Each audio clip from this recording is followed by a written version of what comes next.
At 6 o'clock, we'll call this meeting to order. We'll start with the Pledge of Allegiance. I pledge allegiance to the flag of the United States of America and to the republic for which it stands, one nation, under God, indivisible, with liberty and justice for all.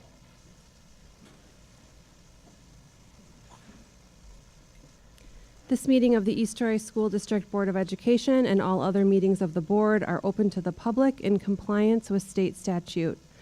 Notice of the meeting has been sent to the media and/or has been publicly posted in an attempt to make the citizens of the district aware of the time, place, and agenda of this meeting. I'll make a motion to approve the agenda as posted as well as the amended agenda as posted. Second. Any discussion? A note for item K, we will likely not be taking any action tonight with Ted's absence, so any discussion is welcome, but we will likely not be taking action without him. Everybody good with that? Yes, and we when we get to it, we will table J, item J as well, without Ted here. Okay? Okay, all those in favor? Aye. Anyone opposed? Okay, first up is public participation. Would anyone from the audience like to speak this evening? Oh, you're right. Sorry, I missed one item. I'll make a motion to Sorry. approve approval of the minutes from January 16th, 2023 regular board meeting and February 1st, 2023 special meeting. Thank you, Steve. Second. Are there any comments or discussion on either of the minutes from the 16th or February 1st? Okay. All those in favor of approval say aye. Aye. No opposed. Okay, now public participation.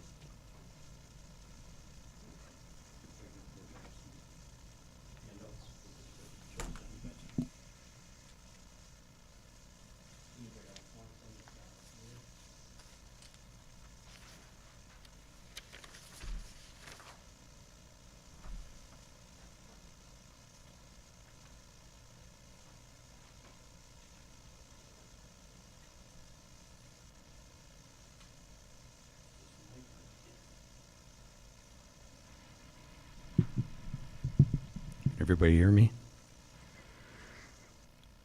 Okay. My name is David Amix. I have a property tax bill here for this year. I'm noticing a 26% increase from last year. I noticed from the meeting stream from last meeting when you were discussing the referendum that the increase on the referendum would be about $35 a month. I guess that was on an average home. That's $420 a year. But with this 26% increase, in my case, it's going to amount to a 47% increase. It's almost $1,200, 2 years. So over year inflation is 7.5%. What we're looking at here, if you'll refer to the sheet that I gave you, is significantly more than that.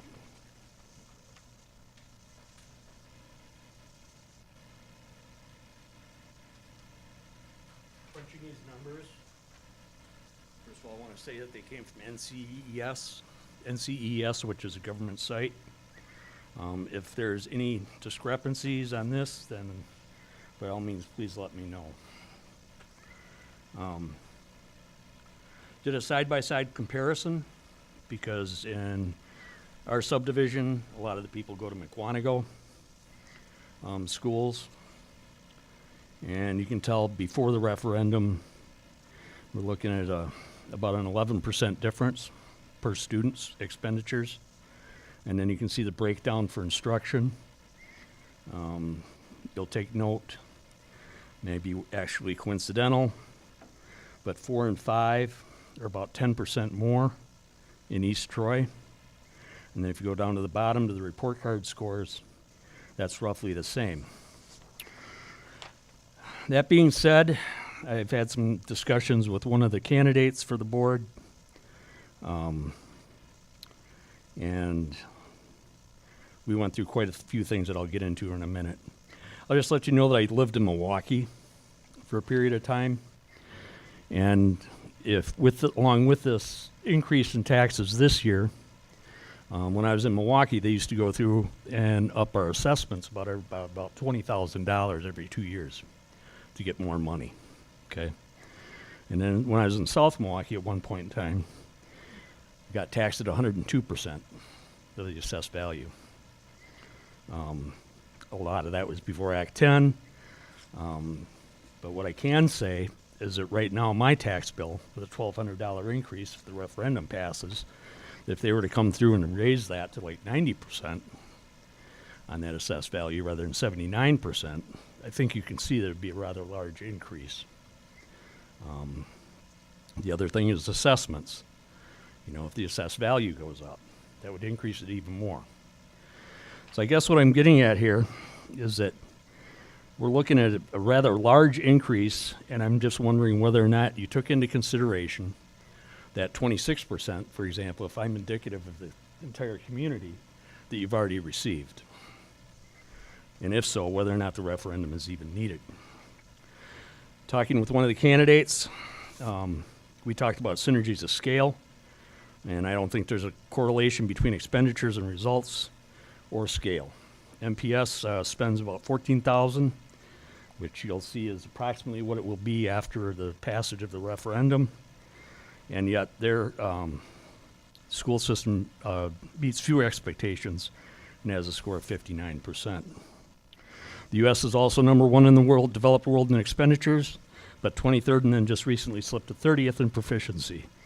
The silver lining on that is we have 99% literacy rate, so at least we're still teaching people to read and write. Your current revenues and expenses appear to me to be sufficient. If you take a look at it.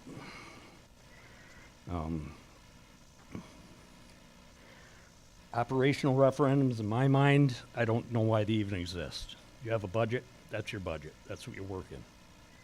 You don't be coming back to the community looking for more and more money. You can see that after passage of the referendum, you're going to see if it goes to the teachers, which I would hope it would, after the referendum, that'd be a 20% pay increase. And you'd be at that point, right now it's 5% less than McWanago, you go to 16% more. Administrator, there's no way that I can see that you could go ahead and cut any of these salaries for any of these people, okay, and be able to go ahead and make up what the projected shortfall is going to be. I just provide these as a background information to see what it is in a comparison on the two. So I don't appreciate the position you're in at all. I understand you have concerns, but you also have to have concerns as well with the community. Act 10 came about for one reason. Act 10 came about because things were getting out of control. If this passes, if this referendum passes, then I foresee the same thing happening in McWanago. They're going to take a look at it, and they're going to say, well, we have to now raise ours. And then you're still going to be competing for teachers. So I'm not sure where this is from. The 69% is not a terrible report card, but it's average, okay? But you're asking for above average money, right, for the level of instruction. All in all, these are the kinds of things that drove me out of Milwaukee. The school system was getting worse, and they were charging more. Matter of fact, to the point my property tax bill was exceeding my mortgage, and it was no end in sight. So that's when I moved to South Milwaukee. South Milwaukee was a little bit better, but now it's starting to face some of the same challenges. So I don't know where you're going to go with this. I understand it's a small district. I understand that perceived to be that there's issues. You were talking in macro numbers on the stream that I saw in the meetings of, you know, okay, this much of a shortfall, this much of a projected shortfall. But I didn't hear any discussion about this latest increase in the school apportionment. That was half of my tax bill increase. Because I live in McWanago, I also got hit up for the fire department.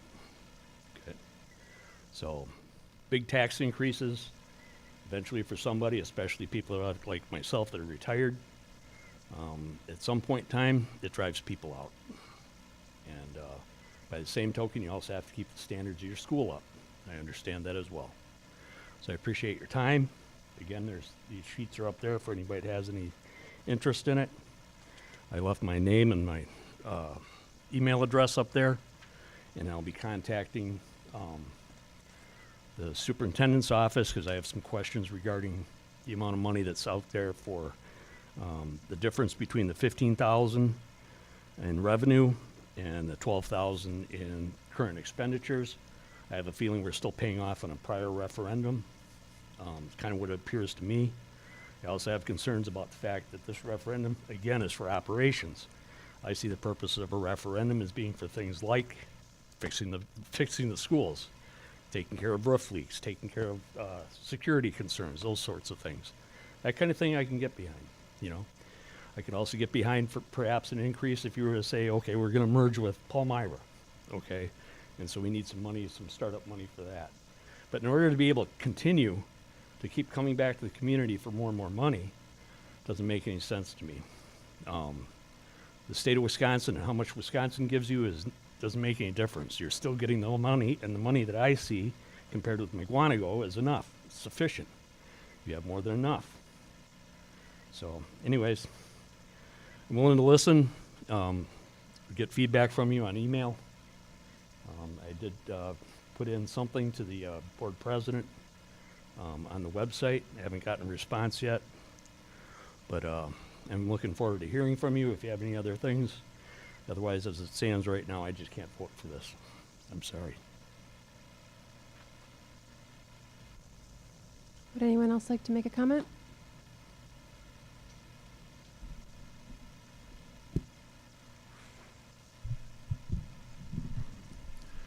Well, I'm going to make it short and sweet. I got something good to say.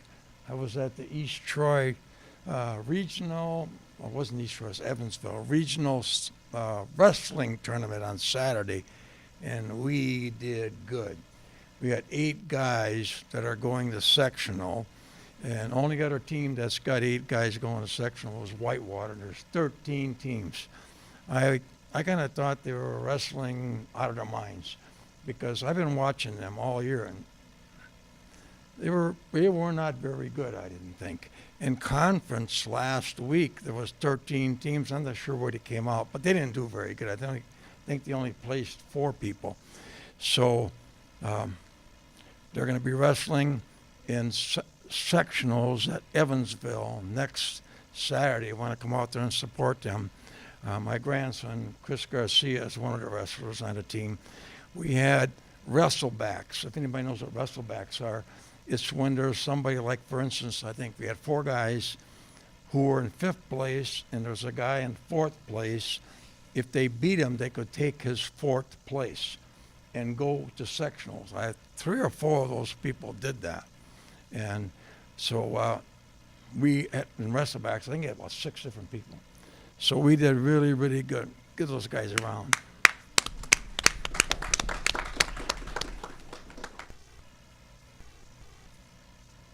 Anyone else for public comment? Okay.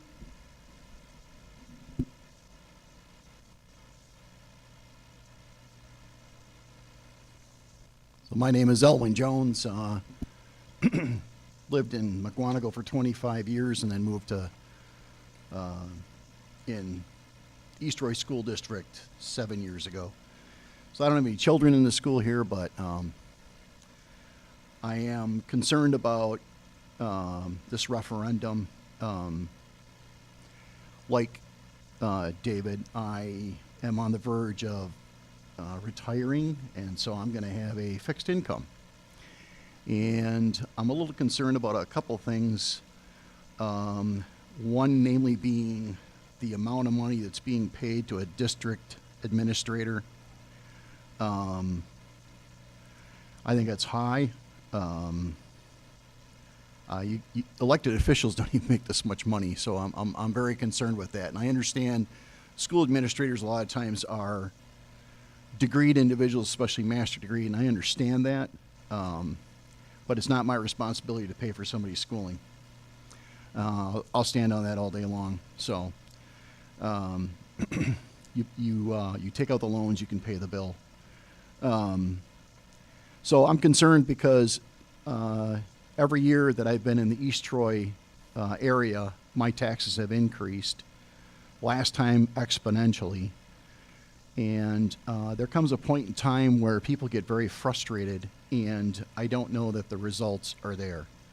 So I haven't done as much research as David, but I think that there are a few things that need to be taken care of before we decide to spend a whole bunch of money on administrative salaries and new buildings, etc. I can see taking care of the current infrastructure. I don't have a problem with that, but I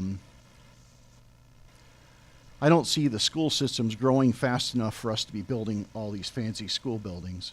So I don't keep track of it real close, but my 3 grandchildren are in the McWanago school system, and I see what's going on there, and there's just a lot of money being spent on buildings that are pretty fancy that our kids are supposed to be going in for education, not for a fancy school.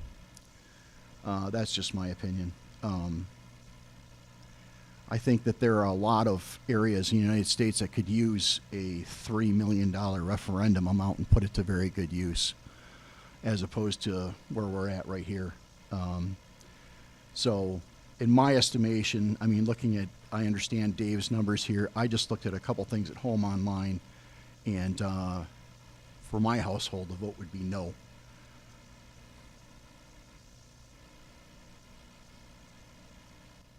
For public comment this evening? Okay, we will move on. Financial report, still none. Is that right? Discussion and action items. First up, basic overview of the referendum question. This is for information. Yep, just purely informational, so people have all the information. In regards to some of the things that were said tonight, obviously, we'll work on having responses to every individual. We don't respond back in public participation, but more than happy to follow up on some of those comments. And I appreciate the comments. The referendum question, just so people are well aware of it, is shall the East Troy Community School District be authorized to exceed the revenue limit by $3 million per year, beginning with the 23-24 school year and ending with the 25-26 school year. It is for non-recurring purposes. That is why it's a 3-year, consisting of operational expenses to help maintain existing programs and staffing. So the thing I'd like to point out, a couple things that so people are clear on in the question is, because these are ones that have been brought up, it is not a recurring, it's a non-recurring, it's not a 5-year, it's a 3-year. The reason I bring these up are these are questions that have been posed to me already. And what will it be going towards helping? It's helping to maintain existing programs and staffing. Some of the questions that come up recently is, can you try to help explain why this is needed? So it is from a macro level a little bit, but I'm more than happy to look at the micro. On the macro level, its bottom line is East Troy does not feel that it has enough predictable and stable funding to maintain the quality education opportunities for our students, attract and retain our quality staff, in especially the ever competitive labor market that we're noticing, and simultaneously maintaining its school's facilities from a standpoint of repairs within the state established revenue limits. Some of the things that are the components that are adding to these issues is obviously revenues have not kept pace with inflationary increases. When we look at the revenue limit is based upon 3 primary factors. It's based upon enrollment, right? So school districts that have stagnant enrollment or decreasing enrollment are obviously being impacted greatly in the revenue limit. School districts that have obviously increasing enrollment benefit greatly due to the fact of obviously that being a factor in the revenue limit. The other 2 factors that really comprise the revenue limit are the per pupil aid increase from the state level. The 21-23 budget for the state did not give any per pupil aid increase for any school district, public school district, state of Wisconsin. That's been an ongoing issue. If you look back in time, it's not just this past biennial budget, so I'm not trying to put blame on just one biennial budget whatsoever. The per pupil revenue limit aid has not kept pace with inflation for quite some time. And then the other vehicle that the state has provided to increase the revenue limit is what we're obviously talking about tonight and will be, and that's the referendum vehicle. So 3 major factors that play a part into the revenue limit: enrollment, per pupil aid from the state that the board does not control, and then the referendum itself, which is a vehicle, as we know, many districts are choosing to elect to utilize. And on referendum sides, those are vehicles from a standpoint of capital projects, as the gentleman talked tonight, new school buildings, or just heavy repairs and maintenance projects, which is what the discussion was amongst our board, was on the repair and maintenance projects. And then operational referendums. And that's, again, about usually staffing, day-to-day operations, programming, those components. The other components that go into everything, obviously, is the makeup of state aid and property value, right? The taxes. And those are not components that are embedded into increasing your revenue limit. I've heard people say that, well, if the state gives us more aid, if we're talking per pupil, yes, that would help greatly. If we're talking about the state just providing more aid to the school districts, that does not help the revenue limit. It just changes the proportion of the pie. So when the state has been stating for some time, well, we're giving more aid to public schools than ever before, I don't dispute that. But they're not increasing the revenue limit. They're not increasing the per pupil either at the rate of inflation, and again, this last biennial, it was $0. What they are doing is they're increasing the aid, so it's assisting, and I know it's not helping everybody drastically when they look at maybe their property tax bill, but it's changing the pie of school districts from, let's say it was right down divided middle, 50 aid and 50 on property taxes, which it's not in this district, right? We have more on property taxes than we do state aid, right? Because we're a property-rich district.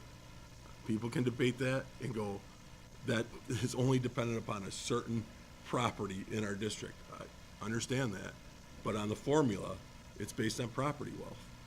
And we're considered a property wealth district, so we're gonna get less state aid and have more of our revenue limit based on property taxes. But what the state has done is they're providing more aid.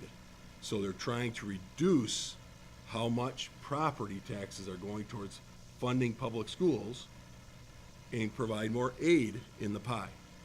But they're not increasing the pie. So they're not increasing our spending. What they are doing is they're shifting who has to provide for that spending. I'm not saying it's a good, bad, or indifferent formula.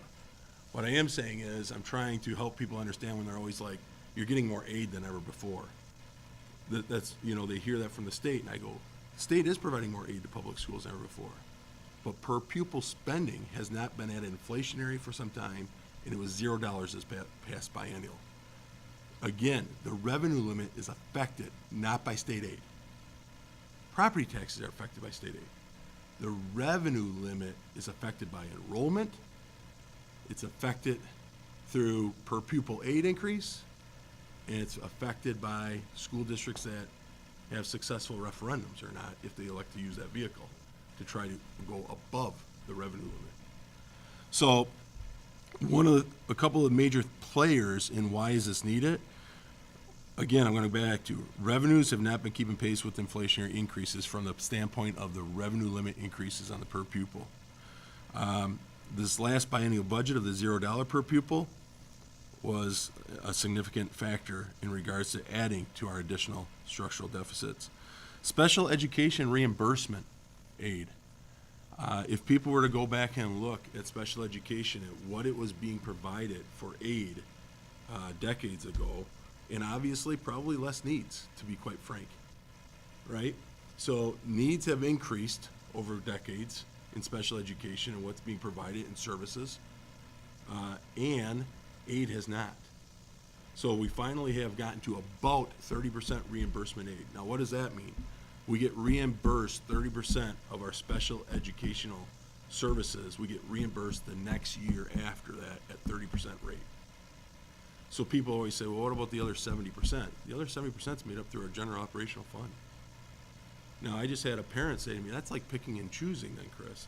I go, I didn't make the rule. So unfortunately, yes, I don't dispute that when our operational needs on special education are increasing and we're only getting reimbursed at 30% the next year, we have to then look at our general operational funds and possibly not be providing the same services on the general side, because we need some of those funds to now pay for increased funds on our special educational side. Now, when we have needs that occur during the course of the school year, those aren't even within the budget. So you can plan to the best of your ability, but there's not excessive funds to plan for if we're going to have additional student or students that come into our district during the course of a budgetary year with significant needs. And obviously, we're going to meet that IEP, that individual educational plan. By law, we have to, and we should. But what is the cost of meeting that? Well, it depends, right? Is there a child that possibly needs a one-to-one aide, a one-to-one teacher? Do they need a different programming that's not even at our district? So are they possibly having to meet their needs and to meet to the best of our ability, programming outside of our district, which might be at another institution, right? And so they might go to another facility for those needs, which then we'll provide the transportation and we'll pay whatever that costs to that other institution, if that is what is needed per the IEP team. People have asked me, what could that run? It can run thousands and thousands of dollars, well beyond the dollars we're getting. You could possibly in some of those cases, triple and quadruple that amount from what we receive for the pupil and what we're possibly expending in some cases. But what we ask is for the state to start fixing that problem, to provide the reimbursement that's truly being used by the district for students, to reimburse us fully for that. So not at a 30%, to reimburse us. If a child is costing $25,000 for possibly meeting certain needs, to reimburse us $25,000. So right now, it is at 30%, and it is, again, reimbursement the next year. So that's a component that's adding additional costs and a challenge. Federal COVID relief dollars, which we all know is ESSER. It's obviously coming to an end. We've utilized our federal relief dollars. We utilized some of them, a large portion, to our middle school HVAC system and upgrades, which, thank goodness, I will be the first one to acknowledge. I'm very thankful we had, or else we'd be discussing how are we going to pay for our new middle school HVAC upgraded in systems. And I don't know if we would have had a choice but to possibly go into our fund balance, which would not have been a quality use. I mean, even though it's a one-time expenditure, it would not have been a quality use for us to have gone into our fund balance for that. And we also utilized $800,000 to help offset our budget last year. So our structural deficit that we had last year, $800,000 of it was used through ESSER to balance the budget, which then obviously gets carried over into this year, right? Carried over on expenditures, not carried over on revenue, right? So we carrying over $800,000 on expenses into our projected shortfalls for next year, but we're not carrying over the revenue from ESSER because there's no more ESSER funding. As we all know, and I can appreciate it, and that is the rising cost due to inflations. I don't think anybody necessarily was projecting it a year from now, where we're at. I just came from a large business manager, HR, superintendent meeting, where there were, I think, over 75 districts represented.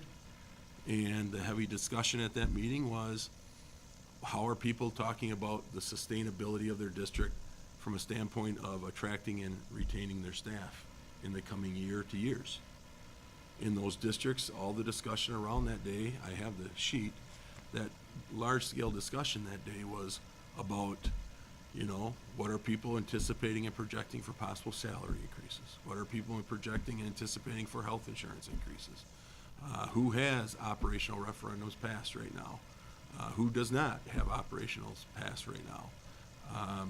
Who has been successful or unsuccessful? What is the state projecting for a per pupil increase, which that one was not answered at all, due to the fact nobody knows. People are speculating anywhere from $0 up to like $400 or $500. I mean, that's the range that's being thrown out there right now. I think I saw one stat that said if they were to match it up to inflation, they would at least have to get it up to, don't quote me on it, but I thought I saw it $534 per pupil. Don't quote me on that one, I can find that out. Well, we haven't been above, I don't think, $275 ever on the per pupil. So those are all the dilemmas and questions that are going on amidst school districts with HRs, you know, then their human resources, to the director of business services departments, and with superintendents and everything else. It was intriguing to listen to and talk. There was no answers, obviously, but again, balancing that now, right, with the rising cost of inflation. A heavy discussion, I'll just say it, right? It's a lot of those individuals was, well, what have you given in the past historically for like salaries? We historically have always been around the CPI in our district. So when CPI was at a 1.4 or 2.2, we've historically have been always around CPI. We've matched it up to the consumer price index. Well, people are saying, are you still going to match it up to consumer price index now? Can it really be afforded at that level? And I think those are ongoing discussions, right? I didn't have an answer that day at that meeting. I was intrigued to listen to others say, some people were like, well, it's kind of hard not to provide that. Some districts said that. It's kind of hard not to provide that when we were telling our staff all these years that that's what we were going to follow. And now all of a sudden we're not going to follow it, so we're picking and choosing when we follow it. So really what we're picking and choosing is when it's below this threshold, we follow it. When it gets above that threshold, we don't follow it. Now, I'm not saying those aren't my words. I'm just saying these are the challenges that districts are feeling like they're having to kind of navigate and resolve. And nobody has the answers. No one. So these are things that are being discussed. And then another final big one, right, is, and we experienced that this past year, increased competition for staff. I would say it's probably a little bit on supply and demand, that there's not nearly the supply that there once was in education. Universities are pointing that out to us and telling us that. I would also say that it's based upon, we're now up to 70, don't quote me again on it, but I believe 73 staff this past year from the summer months to now, because we lost some during this school year. When school year started, I think we were at 66 staff members that had either resigned or retired, and now we're up to 73. 37 of those at the start of this school year were certified staff, so meaning licensed, either in administration, supervisory roles, or teaching. And to give a historical perspective, normally we're anywhere from a 15 to 20 on the historical lens. Largest jump I've ever seen. Now, do I know all the reasons? No, I do not. But did we read every single letter of resignation? Yes, we did. In the resignation letters, who am I to say anything else but what they wrote? A lot of them, as the board is the witnesses hearing them, a lot of them stated lack of stability. That they were not willing to stay in a district any longer due to the fact of stability. So they were going to go to districts that they felt had more stability, or, to be honest, we lost some people that left education, right? They don't feel education stable any longer. So those are the challenges, and that's what this board, due to the fact of going to the referendum question, the operational, those are some of the things that they're trying to address with the more stable, predictable funding being provided. Now, whether or not will it address all of them perfectly, I'm not here to predict that. So much is based on projections, right? And so much will be based upon decisions of those projections. Where do salaries end up? Where does the health insurance come in at? What type of plan designs or providers have to be changed on the health insurance side? All those things will have to be done. You know, where will our enrollment be? I just had an administrator the other day, and I thought it was a good point, as we were talking about a lot of different factors. They said, you know, it'll be interesting to see when open enrollment opens up, because open enrollment opens up in late February through late April. They said, will we have an increase in, because open enrollment, you do not have to follow through on doing the paperwork. But you do have to complete it within that window, or else then you have to do an exemption outside of it, which more and more people are taking advantage of the exemption outside of that window. But with that being said, their point to me was, Chris, you're gonna wanna monitor that open enrollment over those 2 months, because it'll be interesting to see, do we have more people apply for possible open enrollment than we have in the past due to the fact of concerns? I don't know the answer on that, but I will say this, if that comes to fruition and that does increase to a grave level, and they follow through on that because of feeling of a lack of stability, then our projected deficit will be greater than what we're projecting, because it's based upon a projection of enrollment that we're having rolling it forward. So if we're rolling it forward in those projections and that doesn't come to fruition because more people leave our district, the deficit will be greater than our projection, which means then we're facing more of a significant shortfall than what we're trying to address. Not necessarily I know what the administrator wanted to tell me, but I don't dispute it, what they were trying to tell me either. So bottom line is, in a synopsis, what are the things that the board's trying to do with this referendum being asked of by the community? And that is, the challenges that they're trying to address that they don't necessarily have clear answers for is the funding issue, the staffing issue, some of our normal operating expenses. I've heard maintenance and facilities brought up tonight. I will point this out. Since 1993, when the revenue limits came into existence, revenue limits, the operating expenses of districts, were never meant in revenue limits to address large-scale capital issues. They were never meant. So under those limits, they were not meant to say, and then do all these larger-scale maintenance projects. They weren't meant to. Those large-scale maintenance projects were not meant to fall under the revenue limits. So that's why capital projects, capital referendums of larger magnitudes have always been pretty much in existence and going on, right? But those are 20-year bonds over time, which can have a lower impact for most people, and I get, right? Operationals are not that way. Can't extend them over, it's not a 20-year bond. You're asking the taxpayer for immediate assistance and support via their taxes for additional revenues for however long you've elected to ask the question. And I've even have had people ask me, so it's fair. They've said, Chris, what's your plan? And I go, first of all, let's rephrase that. This is not Chris's plan. And I mean that. And they're like, what's the board's plan? I go, don't just put it on the board either. What's the district and community's plan? Right? What's the district and community's plan? They're representatives of the community. They've been elected by the community, but they have to make some unbelievably hard decisions. Unbelievably hard. And where I'm going with that is, when I'm asked the question, so what's the plan for the facilities? I don't know.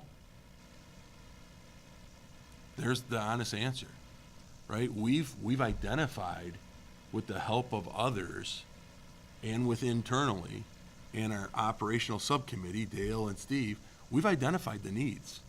The needs are identified. On the facilities maintenance side, it was within the survey, right? And then those needs got broken down to the highest priority needs. They're not the only needs, the highest ones. So that I think it came to 11.2, and it was broken down into two different sections, like around 7 million and maybe another 4 something million in there. Those two pockets were the highest priority needs, right? So there was security and safety in one pocket, and then there was some infrastructure in another. Those weren't the only identified needs. Those were the ones the group, with the help of others, had identified as the highest ones. But those are not within this operational referendum. So I've had people say, well, at least you'll get those addressed if the 3 million gets approved. And I go, that is not part of the operational referendum. This is purely to address our projected revenue cap gap, the difference between expenditures and revenues that we're projecting for the next 3 years. That is what this is about. The maintenance, we're going to have to still talk about and process. How do we get there? Right? But we're pausing that, and we're trying to take care of as much of the things that can be taken care of internally, but you can't suspect that we're going to take care of 42 roof sections with our regular operational budget. Right? So those will have to be discussed. If Andy was here, Daniels, our building and grounds director, he would tell you, yeah, he's been able to take care of a section or two with what he can do within his budget. Especially if we have a positive variance, we put it toward specific pieces of that. But we don't have a positive variance where he can easily say, if you give me all that, I can get this whole thing done. It's not that large of a positive variance. So we're gonna have to navigate that. We'll have to work through that, and that's okay. We'll get there. The other thing that the board had to really work through with some of these challenges, just what do we want our students to receive? What do we want our students to receive, right? Services, programming, and what do we want our staff to have for support, right? One of our strategic priorities is a healthy organizational culture. So what does that mean from a standpoint of helping to provide them for support? Well, I think the board would say, and I'm not speaking for the board, so I'm just gonna say, from what I've heard in our discussions, it's trying to provide our staff some predictability, so that they can feel a little more stable about, yes, having their job. Yes, about providing services to kids maybe. About maybe keeping a more reasonable class size, right? Those type of things. So I think those were the things that had to, are part of the whole magnitude of the discussion. I said this at the annual meeting, and I'll say it again. And maybe, I don't doubt there's a lot of people smarter than me. I've always said that my whole life. My mom disagrees, but I will say I disagree with her on that politely. But I will say, that's just her being a nice mom. But I will say this, and that is, the hardest decisions when the board is looking at these is which ones hopefully convince people to stay, convince families to stay, attract families to come, and which decisions don't do that. So now staff leaves, families leave, students leave, families don't come, students don't come, all affecting the revenue limit, right? All affecting the revenue limit. And I recently had somebody else say to me, the community that maybe has a little bit of an issue with it, and again, this is just somebody speaking to me, Chris, it's about the tax impact. It's about the tax impact. I will say, the board discussed that. That is the reason why it went down to, and I know people will say, well, it's not enough. The board went down to 3 years instead of a 5-year. Because the 3-year, when we were looking at the projections, are so unknown in years 4 and 5. I mean, budgets are hard to get right in the 1 year, more or less 2 and 3 years out, right? When so much is relying upon the state. And I'm not trying to put the state down. It's just, look at next year's budget alone. We're relying on the biennial budget, the next 2-year biennial budget, and I guarantee you, we probably won't even find out about it until the fall of next year. But we're trying to make decisions for the school year next year, in the spring of this year. So the alignment doesn't work, right? But my point where I'm going with that is that enrollment component is so vitally important in that, you know, if we elect to all of a sudden say, well, we're gonna offer one less sport, or we're not gonna offer this program, or we're gonna increase class sizes, and who cares if it goes from 23, 24 up to 28 or 32? For every family that elects to say, it affected us and we're not coming anymore. And by the way, my family had 3 kids or 4 kids, or the family that we never knew was thinking about coming to East Troy that elects not to come. That all affects our revenue limit. So I don't have the answer on those things, nor do they. That's the hardest part of deciding, you know, we're supposed to be helping to meet all kids. That's what I'll say, right? That's literally in so many things that we have in our policy, that we're here for all kids. But when we start having to pick and choose things off, I don't know if we can say we're here for all kids if that's what we ultimately have to start doing. Then we're here for some and not here for others. And I think that's a scary road to go down once you start doing it. And I've heard Kathy Zorgs just say this many times, and I'm going to speak for her, and that is, then it's becoming a lot about haves and have-nots. And that was her concern for the 16 years I worked with her, 14. She was here 14 of the 16. Her biggest concern that she told me 14 years ago in her interview, and she would tell you today, is that it's becoming about haves and have-nots. And that the vehicle that's being used by school districts that the state offers, which is the referendum to exceed, has created haves and have-nots. And I don't dispute that one bit with her, and I didn't 14 years ago. But I think over the 14 years, she would show you more information that would show that has come to more fruition today than ever before. I mean, I just lost quality individuals in the past month and a half to other districts. I mean, quality people who we had in our district for a lot of years. And I respect that they've had other opportunities to go. But their letters said it, folks. Their letters pretty much said they left because of stability. They just don't want to deal with the lack of insecurity any longer. So, think about it this way, and I know this doesn't necessarily change people's thoughts, and I know there's other questions that have to be answered at another time, but I do want to say it this way. If people debate the funding mechanism, and they're like, the funding's the funding and it's good enough, I do want to say this. Think about the state funding mechanism. The revenue limits were put in 1993. Okay? Now, I'm just going to put it in context here, and that is, cell phones and the internet weren't even around. Okay, now, to me, that tells me maybe the mechanism's a little outdated, a little antiquated. Right? And I mean, this board does not want to raise people's taxes. I don't come shouting to them, let's raise taxes. Tell you the truth, I got into education not to have to think about these type of things. I never knew when I first became a teacher, ultimately a principal and superintendent, this is where it would lead to these type of discussions.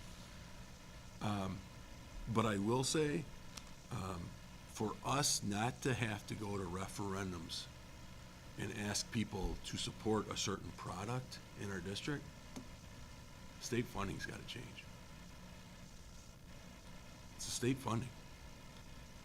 And so I'm going to say it, I'll flat out say it. If it's a person who's defending the state funding formula, and they're like, I like the state funding formula, well, then you have to like that the board uses the vehicle to ask for a referendum, whether or not it gets approved or not. Because you can't say no to that one and like the state funding formula. They go together. They go together. So I encourage you to talk to legislators about the funding formula. And my simple answer is this: start matching it up to inflation. Start matching it to inflation. And I think if they go back in time, even last decade, it'd be pretty amazing how much school districts would have to be provided to match up to what was lost in inflation in the last decade. So That honestly, to me, it's the simplest answer. Just match up your revenue to inflation. Anyway, so that's kind of the explanation for what the referendum question is, why the macro need, and what are some of the, again, brief synopsis of the questions themselves, and challenges. I encourage people to go onto our website. There will be information being sent out in the coming weeks. But I think there's a lot of good information on our website. I will try to look at this information and get back to you, sir, on it. I appreciate that. I'll try to look at it due to the fact I see that you provide the site, so I'll look at that. I'll probably compare it to like some DPI sites too. I do know on some of these sites, they provide, like they will share, and I'm not saying this is one, but I've had to look in the past where they'll provide saying it's 21, 22, but it's really like 17, 18 data too. And not that it always makes a difference, but it sometimes can. So, One thing I will say that I am speculative of is the governmentsalaries.com. It's not a government site, okay, so if I can get feedback on that, start building up those salaries are accurate. sure, sure. But anyway, so, again, that's kind of the overall gist of the referendum. Yeah, you know what? I just have it right here. Comparing inflation with the revenue limit per state for 22-23, if they would have done per pupil for this year to match it up with inflation, it would have had to be $542 per pupil. So, I think the board is really trying to resolve a lot of issues, and I really respect the work they're doing. I encourage people, again, to look at the referendum page, and all those things. You know, I found a article today really quick. As you can tell, it's yellow, so it's quite old. Schools feel the pain, and it says, financial crunch takes its toll on school programs. Play the school funding game, and it goes through all these things about your revenue cap is increasing by this, but it's not, you can't exceed it unless you pass a referendum. Your state aid's decreasing next year if you lose students. You can cut services if you want, but you'll have to answer to your constituents about what type of programming and services are going to be provided. You're having to meet with you. This was back in when there are unions still. We do not have a union any longer, but all the union days and everything. And so it goes through all these things. It's going through all the different constituents that people are unhappy or happy or sad, and all these things and negotiations. And the only reason I point this all out is this was before I was your superintendent. This was in 2007, this article. The school funding formula issue has been around for a long time. That's all I have on the referendum stuff. I'll just add to that. I am asking the rest of the board to review. I'm passing out, these are all our school district is made up of 8 townships or villages. And I pulled all the upcoming board meetings. They have public participation as a agenda item on each one. So if anyone is so led to join one of these or multiple, if you want extra credit, certainly we want people to feel like they have information. They know who we are. They know who can be talked to with questions. We know not everyone is going to vote one way or the other, but we certainly want people to be informed and have good information. So encouraging everyone to make it out to at least one. I will give extra credit for double meeting participation. So if you can make it to more than one. In the parentheses is the number of ballots cast in that jurisdiction for the April 2021 election, which was the last time we had a referendum on the ballot. So just to give you a sense of, I'm sure there are more voters in those areas, but that's how many votes were cast at that time.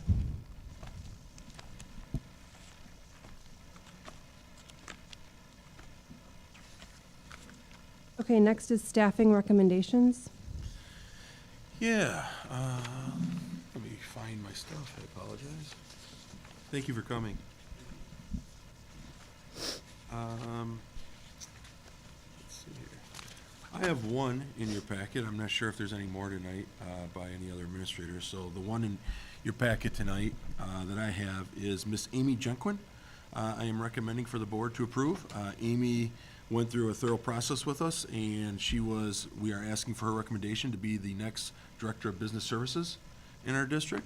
You'll see that this position is available because of the recent resignation of Kathy Zwergsdes. So we posted it and had a screening process that was done in selecting the candidates.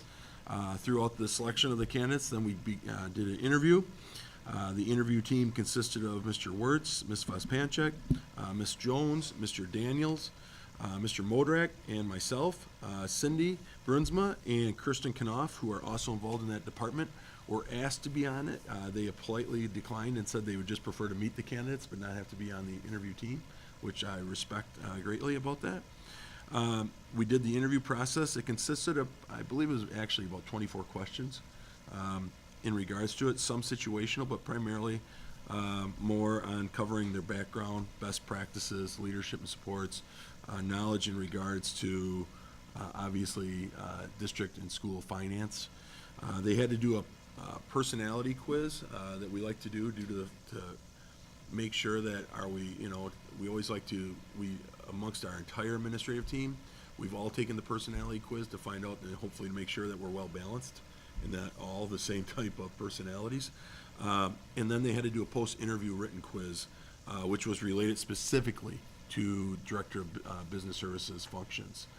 Literally key jargon for them to only know, which I may know a little bit of, but I will say I had assistance in even writing those interview questions from somebody who is a business manager saying, your business manager should know these.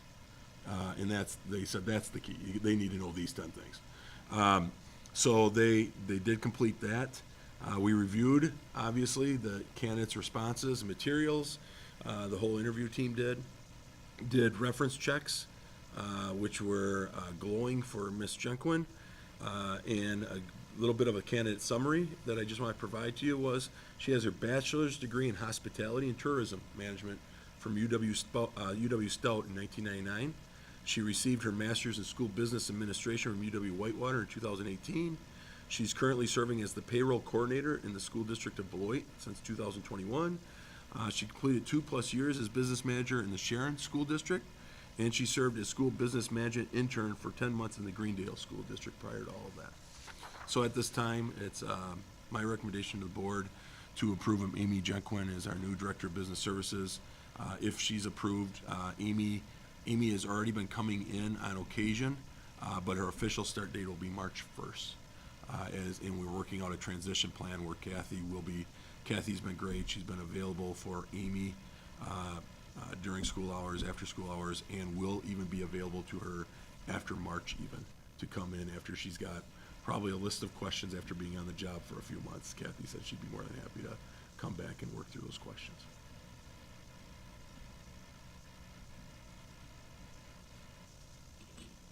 I'll make a motion to approve the hiring of Amy Jenquin for the Director of Business Services position.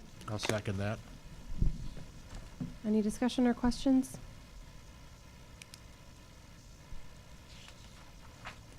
All those in favor? Aye. Anyone opposed?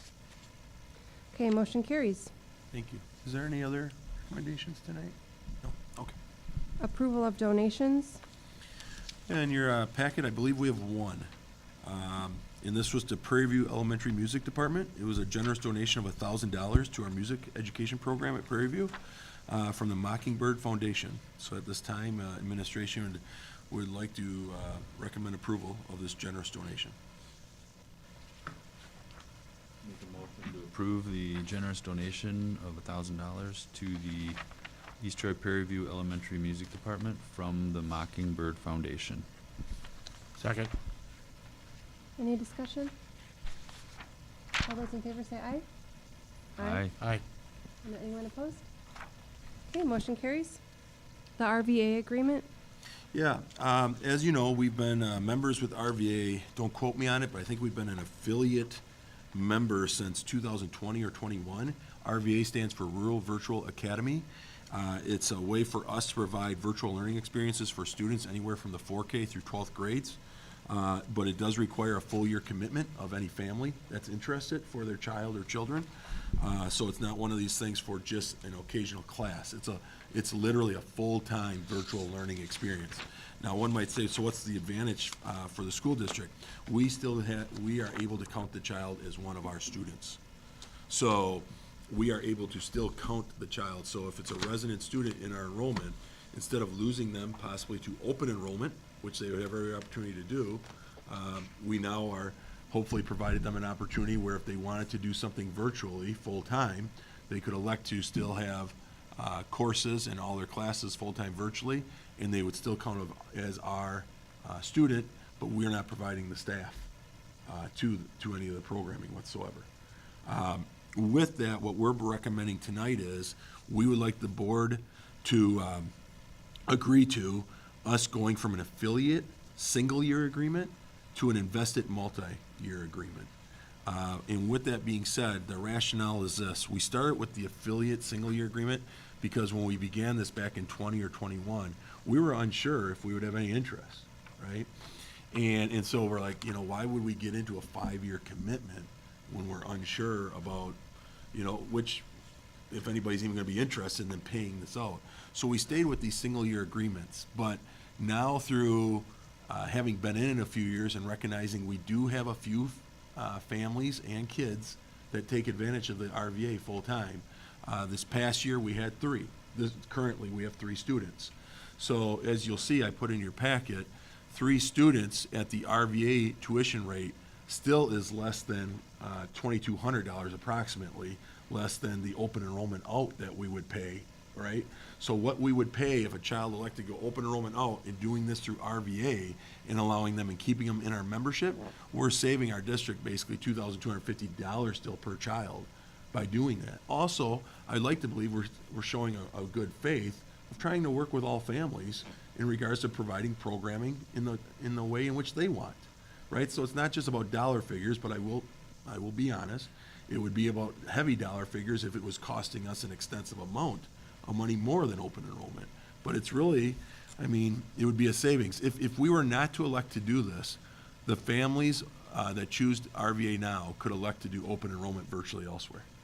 And then we will lose the full open enrollment amount too.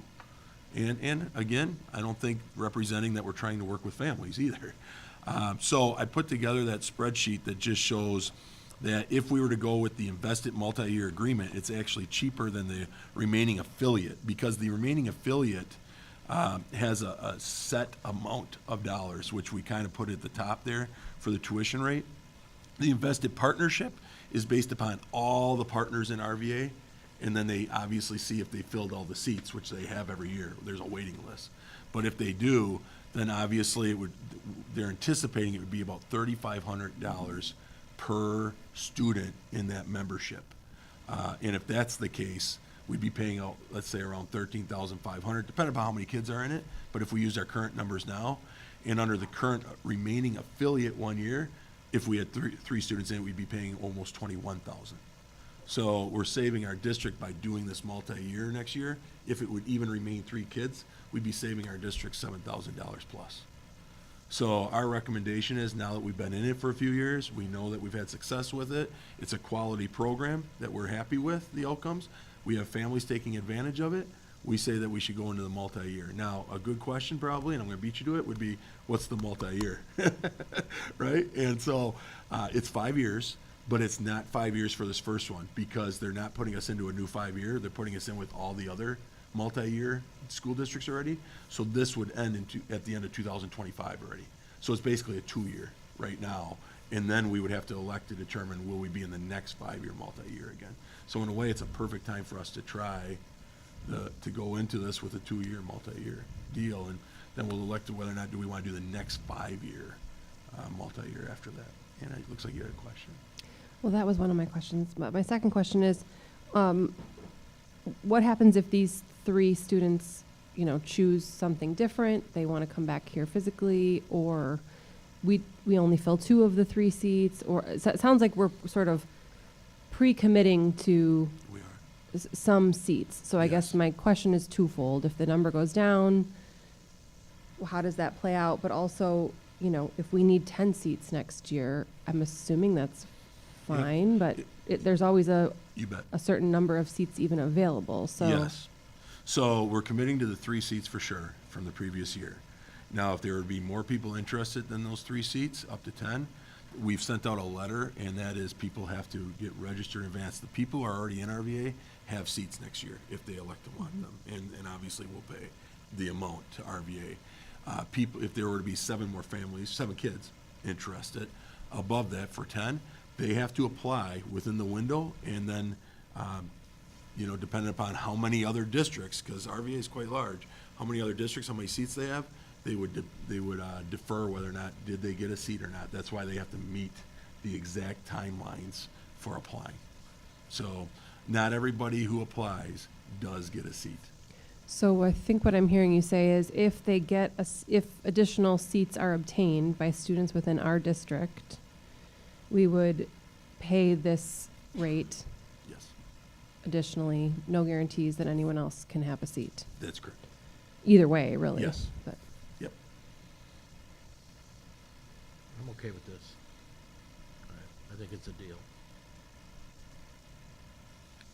The other thing that's really nice that RVA, I mean, there is a Provide- little bit of risk, but it's not a whole lot, you know. the other thing that RVA provides, which is on the bottom of one of those sheets, is called the District Connect. And now that was provided in either the affiliate or invested, so I don't want you feeling like we're getting something more special just because of the invested. It was both. But that is a huge component of additional courses that can be offered to our other students or professional development for our staff. So here's an example I will give. We've recently had some students that are possibly in need of some English language services. And with those English language services, we're gonna have to make a choice. Can we find a teacher full-time to work with them?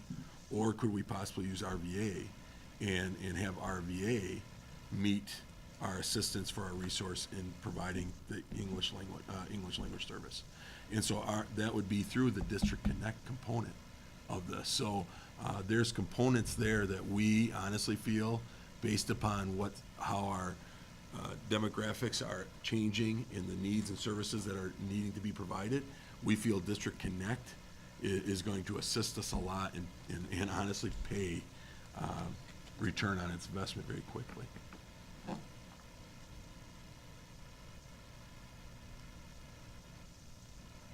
I'll make a motion that we move to the invested multi-year agreement with RVA as presented. I'll second. Any other questions or discussion?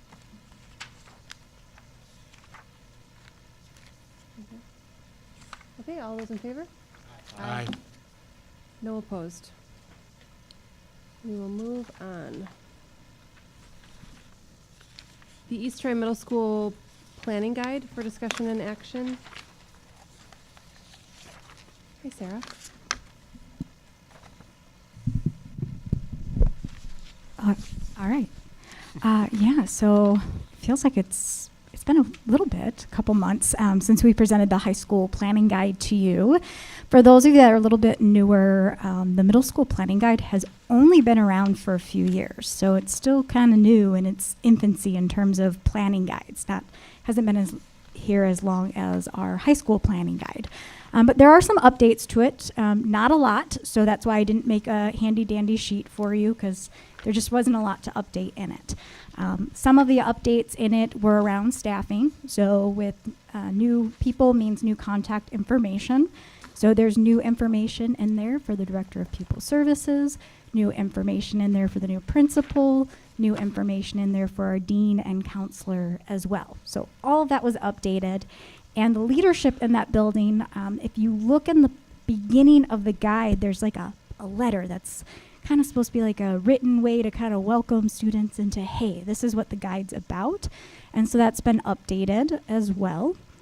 And then the one other change in the guide this year is if you think back to December and all of the courses came There was one for the middle school. It was a curriculum change for general music, 7th grade and 8th grade only. So if you look under the elective sections for 7th and 8th grade, it's the same in both of them. You will notice that there is now modern band. So that is the revised, wonderful language. Mr. Wetzel worked really hard on that to make it really engaging for kids, but also to be a little bit more descriptive for what that course will cover now. And those are the only updates that were made in it. But something kind of neat that's been happening more and more kind of behind the scenes is just the talk of continuing to combine not only the middle school guide, but also the high school guide, and making sure, hey, we've got this. Let's make sure our students are actually being able to use it as a tool and look at it. So there's a lot of good planning that's going on just to make sure that kids get it in their hands and are able to start that planning early of what they want to do, not only in high school, but starting in middle school as well, which is really exciting that those conversations are being had. And our students at the high school actually told us that they wanted that, so really exciting.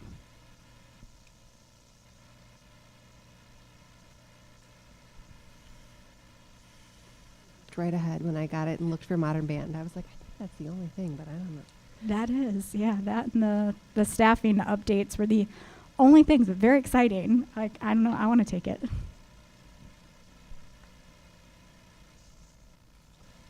Any questions, comments, feedback, anything like that? I'm glad to see that we're maintaining the robotics program. I think that's going to be important as we move on to our new programming that we're going to talk about tonight. It gives the student the basis for advancing into the real world eventually. So I think it's good starting out. In fact, I have some quote from professor at Caltech regarding that, so I think that's good. Make a motion to approve the East Troy Middle School Planning Guide as it was presented to us. Any other questions, comments? Okay, those in approval, those for approval of the guide? Yes. Aye. Aye. Awesome. Thank you. Thanks, Sarah. Overnight field trip request.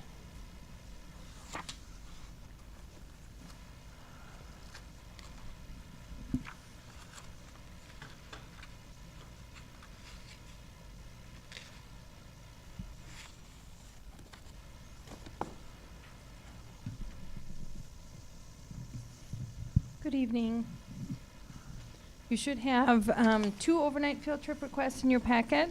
I'll start with Nolan's. So Nolan is the advisor. He's our computer science teacher, and he's our advisor for our esports club. So if you're not familiar with esports, we started esports, I'd say, over 5 years ago now, and it is a hot ticket amongst many school districts now. I mean, it's really gained some momentum, and our esports club has been growing and thriving and has made it to the state championship for the esports. So it's a great group of kids. They work really hard. So they have an overnight field trip request for March 17th and 18th to go up to the state competition. What is esports? Can you explain that a little bit? So it's in the computer science area. There's different contests that they compete in.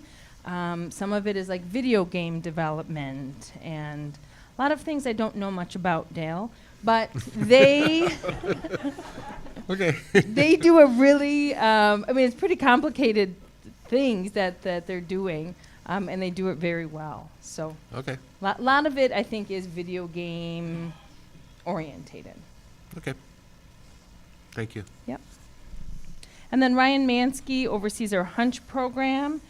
So this is the overnight field trip request if we make it and qualify to go down to Houston, Texas to present to the NASA engineers. So we've done that historically. We went last year.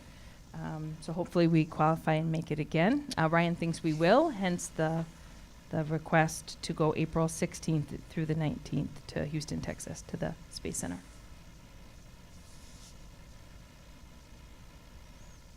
I'll make a motion to approve the overnight field trip request as presented. Second.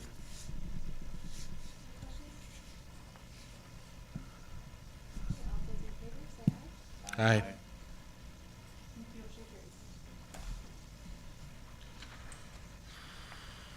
Do we have a summer school 2023 update?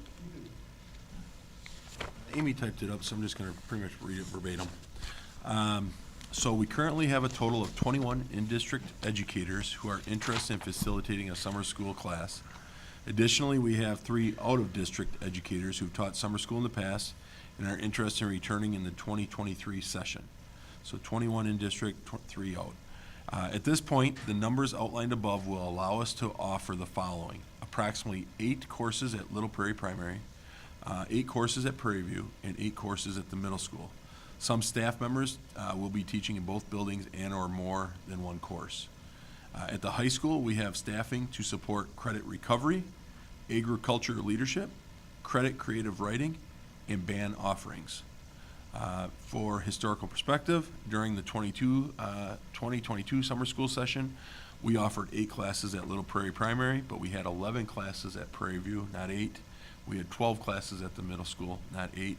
And we had 8 classes at the high school. We have posted this on Weekend to find additional educators so that we can offer a variety of courses at each level. It's our intent to try to offer more courses.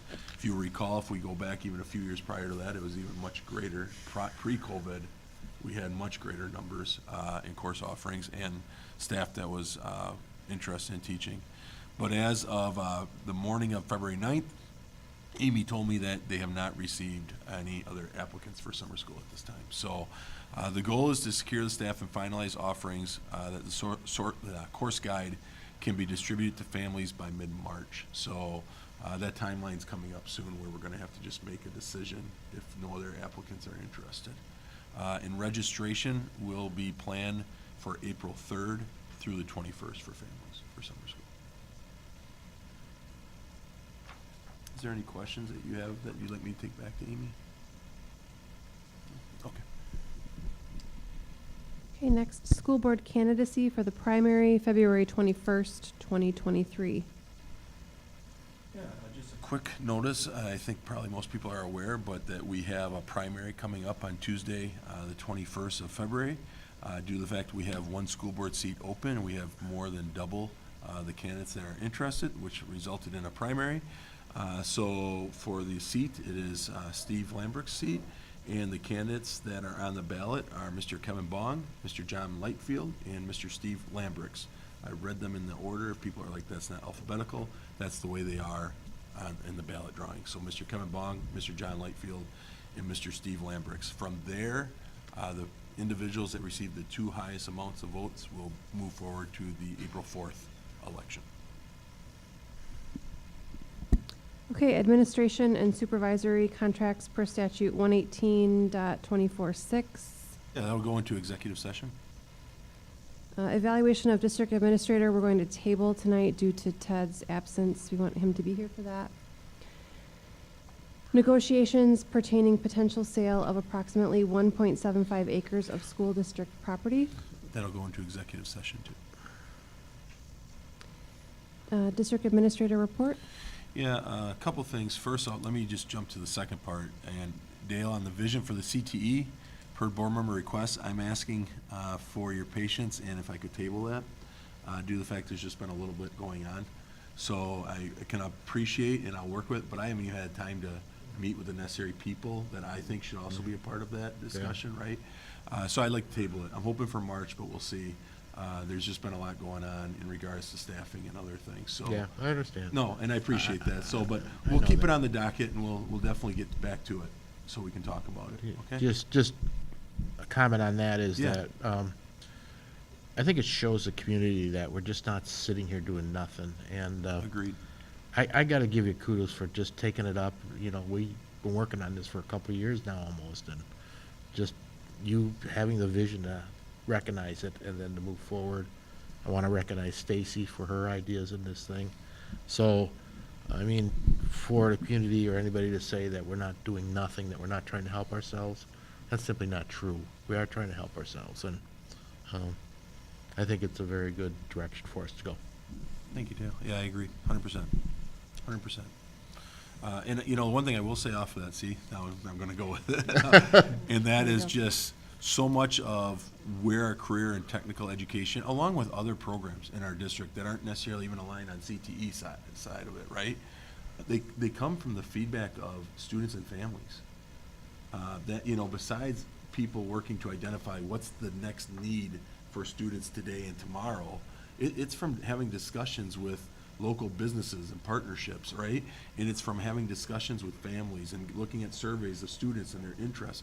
And so much of our programmings have come from those standpoints. So that's what I'm really proud of. I know we'll get into this at a different time, but that we align so much of what we provide to what people are asking. Yeah, that I think is absolute key. I know that industry, including Target, is going full-blown towards this. Just briefly talk with Ted. Ted is all for this also. He's been trying to do this too, and he's told me that this district is the only district in Walworth County that's doing this, by the way. So maybe in probably the whole state as far as amount of input that we're getting from a couple sources. But anyway, I think it's important, and I think that furthermore that a healthy school district really means a lot for the community and the value of their houses and the value of the growth of the community, and this is all working towards that end. So. I think that brings up another point that we kind of were talking about earlier in the day when we're saying about a competitive labor market, too, due to the fact we know that we've lost some staff in the past that we put training into that have been very good at different programs that we have elected to provide and take the initiative on above, in advance of other districts.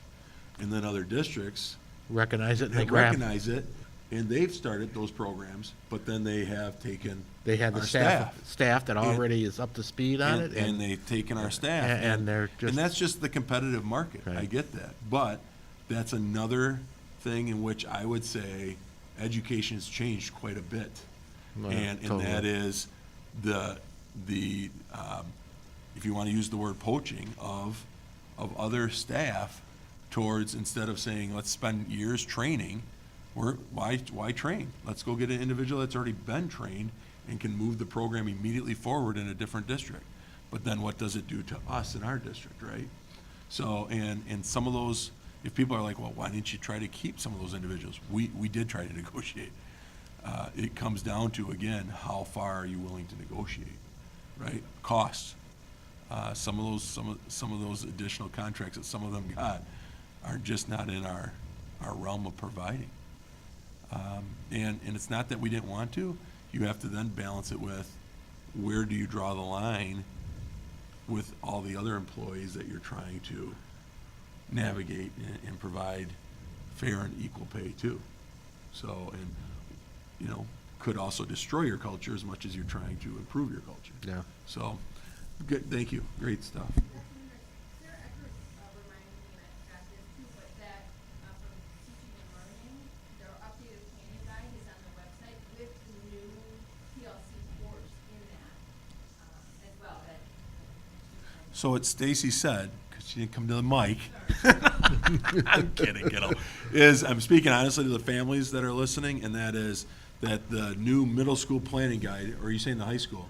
High school planning guide, sorry, the high school planning guide with our new PLC course is within that planning guide for people to look. That's going to be a part of a new program that we're providing next year. Yeah, and I took that planning guide to the chief engineer at Target in the Conomowoc, and he was pretty excited about it, I'll be honest with you. I would say they would think they'd be pretty impressed with the programming we provide. Yeah. Yes. He was very impressed, and they are building a whole new classroom up there just to teach the courses that we're teaching here. So we're on the right track. There's no doubt in my mind. Dr. Hibner, did you have any other staffing update for your report, though? Skip the two, didn't I? Thank you. Put the Follow train me back back. on the track. Follow me back, yes, follow me back to the tracks. Yes, these are just updates. So, as you know, Mr. Andy Daniels accepted another position, our Director of Building and Grounds, also our District Safety Coordinator, and Andy got put into as our transportation director a year and a half ago. That was never a long-term plan. Andy, we were not planning on keeping Andy in that position, possibly even at the end of this year. We always kept the director of transportation position in the budget. So, and the whole intent was, we recognized that we thought it was always going to be needed. So we did not remove it for doing a budget savings, all right? With that being said, now that Andy has accepted a different position, we recognize that there's transition plans that have to occur. And I wanted to let you know that Ms. Rachel Neubauer will be moving into the director of transportation position. Rachel was our full-time administrative assistant in regards to all the scheduling and everything else. And so she's had a lot of time to work with Andy. And so through all of those years and working together and everything, she now is going to transition into the director position. And what we are posting and what they have interviewed for already is the full-time administrative assistant, which was what Rachel did for the scheduling. I don't know that'll come at this time, so I won't say that, but I do know that they've conducted interviews. So that is what was posted, and there should not be a significant, any type of increased cost due to the fact we always kept it in a line item. But that's that update. The other update is in regards to, as we know, we approved tonight of the Director of Business Services with Amy Jonquin. We also had posted at the beginning of this year, which we never had gotten around to filling, and that was a salary and benefit specialist position, due to the fact that we recognized well into this past summer, we recognized well years ago, and that was the current Director of Business Services, payroll and accounts payable, that we were running the three ragged, to be honest. I don't know how else to say it. And that we honestly had them working so much overtime that we recognized, like, we need to, A, not only because of budgetary reasons, but B, more importantly, for staffing reasons. Like, we're not going to keep people in these positions if we don't provide them some support and help. They can't keep working like this. They was pretty well known by all three of them, and they shared that. With that being said, we posted the salary and benefits position. Ms. Kirsten Knopf, who is our payroll coordinator, elected to be transferred into that position. So Kirsten is going to take over that position. Kirsten came to us a few years ago with much experience and background in salary and benefits. So it'll be a nice transition for her. I really look forward to that. And if people are interested, going, well, what's the salary and benefits specialist? I won't go into all of it, but I'm going to go into a little of it, just so people have an idea. Because these are, when people are like, oh, what exactly is going to go into that? Let me just say this to the staff. I want to speak to the staff right through the camera there, and that is saying, this position is about supporting you. It's about supporting you. And so it's about having somebody who can devote time into salary and benefits to help us, because we are listening to the survey and the feedback that you provided in regards to some of the things that we don't feel we were as high in regards to your perceptions from a standpoint of pay and benefits. And I'm not saying if the perception's accurate or inaccurate, but we'll have somebody who can spend time on that and working with with Al Yeager and others from USI to help us with the benefits and the comparables, and also spending quality time if we're changing a provider or a plan to assist us. The other thing is that we felt that in the past few months, and we have a great quality staff over in the director in the business department. I can't say enough about the three people who work in there and all the people who work down there, but that they were recognizing we couldn't provide enough support to our staff for a lot of the questions that they were having, because they just didn't have the time to devote to having a 45, 60-minute meeting with one individual over their benefits and their questions. And so we want to try to help with that. So some of the things, to give you an idea, is, A, it's the person who's going to be back up to payroll. I'll say it. I have no problem saying this. We have had probably 3 to 4 times this year where we were within a day of not making payroll. And it was not because of a lack of effort, but those are the things in which we need to have more backup positions available for that. And it's not something you just come in and do. So it'll be a backup to payroll, which I'm really excited about, because if you looked at Amy's background, You look at Kirsten coming over, but she will have been the former payroll. We'll bring in another person to do payroll. We're gonna have 3 people with background experience in payroll, which is important. And by the way, people might be like, you know, the one thing about COVID and what it's done too, besides that, is we still have vacancies occurring because of it. People are out because of it, right? And so the last thing you need is somebody being out in a certain area for 2 weeks and you have nobody backing up. So those things are kind of important. So they will assist payroll at high times, which it seems like we have high times all the time. They will be controlling the onboarding staffing requirements for benefits. They're going to be responsible for initial setup and maintenance of staff in Skyward. They'll be responsible for employment verifications, new teacher and summer school benefits meetings, personal day approvals, contract and benefit reconciliation when staff members are either terminated or have starts of leave of absences, unemployment insurance paperwork, workers' compensation paperwork, recommend and compose policies for consideration to the Director of Business Services and District Superintendent, modify current policies related to any budget decisions, create salary snapshots as of December 31st so we can have a better idea of salaries comparisons, create basic salary schedule options for consideration for the school board, a benefit analysis to be completed with USI, options for consideration to be shared, benefit comparables, complete annualized support staff calendars, complete annual teacher, administrative, and other contracts, enroll, maintain, and term all benefits for all staff as needed, FMLA paperwork, ACA hours entry, ACA hours reporting, HRA monthly files, WRS determination, WRS semi-monthly verification, retiree health invoicing, retiree health tracking, OPEB, reconciling monthly invoices for benefits, and I can go on, besides the auditing that we'll get into. These are things that we were getting to, but struggling to get to and not getting in depth to, and people honestly were saying, when will the ball get dropped? So, you know, if we're not getting those things, we're not supporting our staff.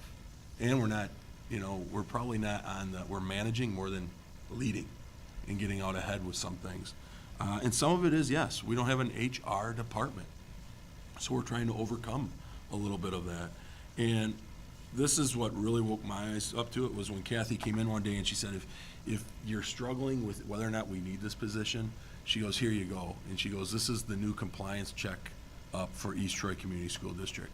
This is the new compliance, she said. So she said, just go ahead and look at it, Chris. And she goes, when you go through it, just tell me if you think we need the position or not. Because she goes, somebody needs to do all this compliance stuff. And so I looked through and I'm like, yeah, okay. I'm like, I don't think anybody in their current position can do all these new compliances. And she goes, this is the point about there are constantly new mandates and new compliances that can't just fall on current employees. So anyways, that Kirsten is going into that position, and what we have now posted is the payroll position. And how it's all working is we're working on transition plans. So everything will take a little bit of time, where people will be in a multitude of different facets of their job for a while, helping the others transition into the new roles and everything. So that is that. And then the last update is Mr. Andy Daniels, the Building and Grounds Director, right? And the Safety Coordinator. Well, we moved the transportation off, and now we have conducted interviews with the necessary candidates who showed an interest for the Building and Grounds and Director of Safety Coordinator position. I will be conducting second interviews this week with a candidate or two. And then upon there, I'm hoping that we can choose a candidate and work out a reasonable contract and have somebody on board within the next week or two. At least they approved of it. But it probably will take some time for them to come fully on board, because they'll have to transition from their current employer, right? So Andy's last day is this Friday. So we will be without a Director of Building and Grounds probably for a little short period of time. Andy has been kind enough, that was one of the agreements, that he will be readily available. He even probably will come back on a few days still over the course of the next month. And he for sure will be coming back to meet with the new Director of Building and Grounds and working through updating that individual on our current status. And then again, what Kathy's doing, he promised he would come back after they've been in the role for a few weeks or months, when they've got a list of their questions, to come back and spend some time with them to answer their questions. So I do want to say that's a big thank you to Kathy and Andy, because they already are putting in their necessary notification and spent their time. And yet they're leaving and clearly have made it known to their new employer that they're coming back here to assist our district with whatever is needed for however long. And that's, that doesn't have to happen. So it tells you the type of professionals they are, and I appreciate it. That's it. Business manager report is next. There's a January count. Yeah, that's just in your packet. Kathy had provided the update. We always have to do the third Friday count in September, right? And then we always have to do the second Friday in January. So she provided an update in regards to how the third Friday count looks in comparison to the second Friday count in January. And she denoted that, obviously, from a head count standpoint, in September, it was 1447. And now in January, it's 1456. From an FTE standpoint, membership standpoint, we went from 1570 to 1576. And you might be like, well, what's the difference? Head count, FTE membership counts. FTE membership counts are on the open enrollment ins, open enrollment outs, additional tuition waivers, GPS, students that are elected to do GPS that we count, to RVA, right? So all those things get factored into membership, not necessarily head count. Head count is what we say are seats when you're sitting down in the school itself. So the big number that you want to always remember, more importantly, is the 1570 to 1576, the membership. So we're up 6 students, so that's good. A majority, if all in together, Kathy pointed that out, are in the pre-K 3 category, that we went from 9 at the beginning of the year up to 20. And that goes back to what Amanda had stated at, I think, the last board meeting, that is over in the special educational realm.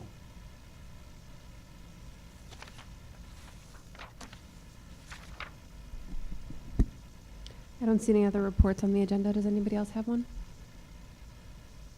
Okay, policy review and development. I believe there's nothing. Communications and announcements.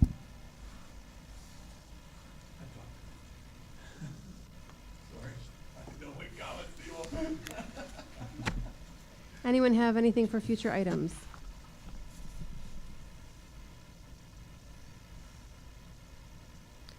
Okay, I'll make a motion to adjourn to executive session for discussion of administration and supervisory contracts.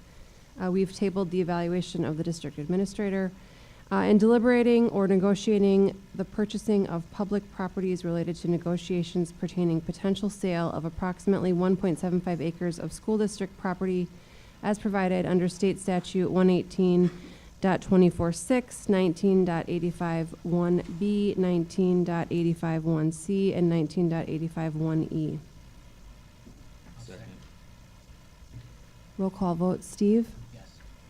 Dale? Yes. Adam?